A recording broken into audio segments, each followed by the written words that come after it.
If you're not being defined by a vision of the future, then you're left with the old memories of the past and you will be predictable in your life.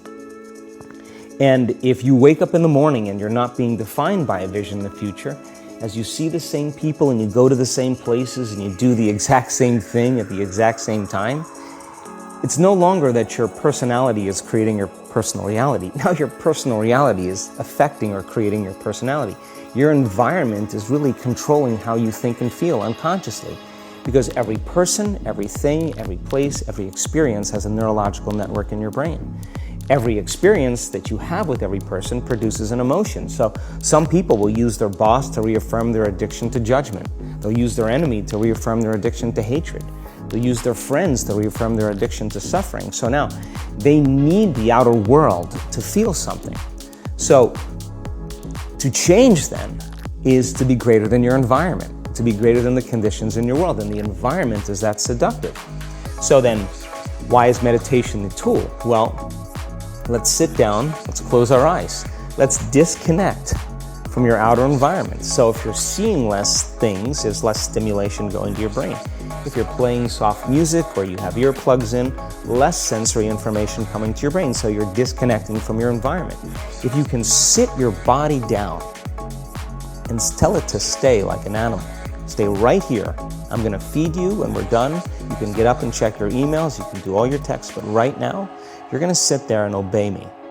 So then, when you do that properly, and you're not eating anything or smelling anything or tasting anything, you're not up experiencing and feeling anything, you would have to agree with me that you're being defined by a thought, right?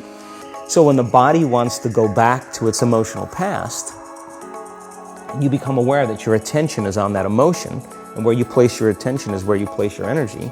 You're siphoning your energy out of the present moment into the past, and you become aware of that. And you settle your body back down in the present moment, because it's saying, well, it's 8 o'clock. You normally get upset because you're in traffic around this time. And here you are sitting, and we're used to feeling anger, and you're off schedule. Oh, it's 11 o'clock, and you usually check your emails and judge everybody. Well, the body's looking for that predictable chemical state. Every time you become aware that you're doing that, and your body is craving those emotions, and you settle it back down into the present moment, you're telling the body, it's no longer the mind, that you're the mind, and now your will is getting greater than the program. And if you keep doing this over and over again, over and over again, over and over again, just like training a stallion or a dog, it's just gonna say, I'm gonna sit. And the moment that happens, and the body's no longer the mind, when it finally surrenders, there's a liberation of energy. We go from particle to wave, from matter to energy, and we free ourselves from the chains of those emotions that keep us in the familiar past. And we've seen this thousands of times. In fact, we can actually predict it now on a brain scan. And we have a huge frontal lobe, and it's 40% of our entire brain.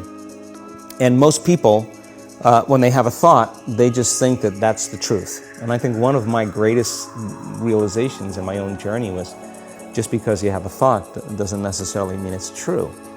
So if you think 60 to 70,000 thoughts in one day, and we do, and 90% of those thoughts are the same thoughts as the day before, and you believe that your thoughts have something to do with your destiny, your life's not going to change very much, because the same thought leads to the same choice leads to the same behavior creates the same experience, and the same experience produces the same emotion.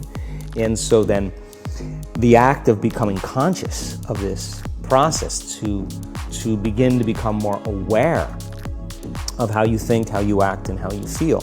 It's called metacognition. And so then, why is that important? Because the more conscious you become of those unconscious states of mind and body, the less likely you're going to go unconscious during the day. And that thought is not going to slip by your awareness unchecked, because it means to know thyself. The word meditation means to become familiar with. So as you become familiar with the thoughts, the behaviors, and the emotions of the old self, you're retiring that old self. As you fire and wire new thoughts and condition the body into a new emotional state, if you do that enough times, it'll begin to become familiar to you. So it's so important, just like a garden. If you're planting a garden, you got to get rid of the weeds. You got to take the plants from the past year and you got to pull them out.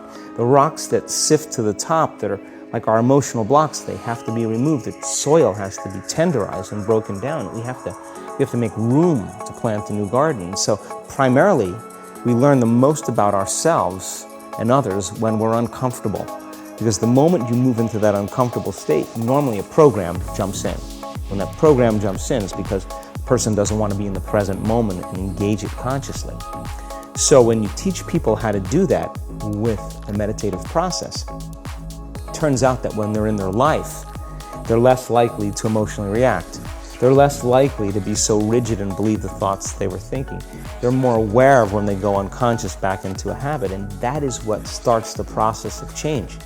And so we have to unlearn before we relearn. We have to break the habit of the old self before we reinvent a new self. We have to prune synaptic connections and sprout new connections. We have to unfire and unwire and refire and rewire. We have to unmemorize emotions that are stored in the body, then recondition the body to a new mind and to a new emotion, like deprogram and reprogram. That's the act, and it's a two-step process. And people will shrink back into mediocrity, and they'll use the insight to excuse them from taking a leap.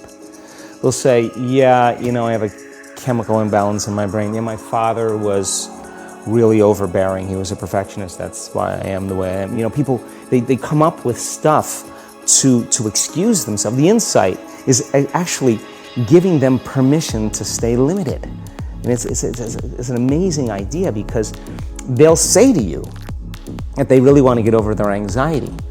But let's take your ex-husband. Let's put him in a straitjacket. Let's duct tape him and shoot him to the moon. Now what?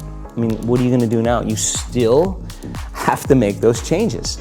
And so then when the person's enemy dies, or something shifts in their life, and that person's gone, they'll find another person to hate. This is just how we function as human beings. We just slide another reason to feel those emotions. So I think when people start to understand this, I think knowledge is power. But knowledge about yourself is self-empowerment.